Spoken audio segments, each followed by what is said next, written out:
নকআউটের কনফার্মেশনের ticket এসে গেছে Austria ম্যাচেই, তাই আর্জেন্টাইন শিবিরে নেই বাড়তি চাপ। টানা 2 ম্যাচে জয় পাওয়া আলবিসেলেস্তেরা আত্মবিশ্বাসের তুঙ্গে।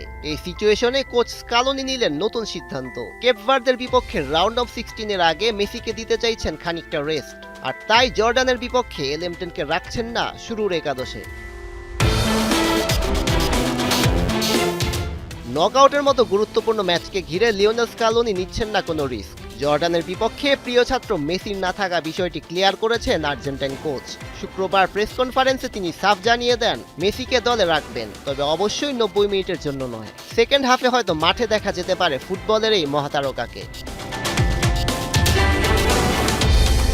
লোডশেডিং কিংবা ঘরের বাইরের তীব্র গরমে ওয়ালটন রিচার্জেবল ফ্যান থাকলে থাকবে শুধু বাতাস আর বাতাস।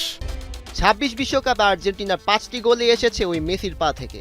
মেসি যদি শুরুর একাদশে না থাকে তাহলে আলবিসেলেস্তেদের গোলের খাতায় কে নাম লেখাবে? উত্তর অবশ্য পরিষ্কার। আর্জেন্টাইন কাপ্তানের পজিশনে স্টার্ট করবেন wonder boy Nico Paz. Mastermind স্কালোনির ভাবনায় নতুন এক সম্ভাবনার নাম এই 21 বছরের তরুণ। কোমর জার্সিতে গেল মৌসুমে দুর্দান্ত এক সময় পার করেছেন নিকো পাস।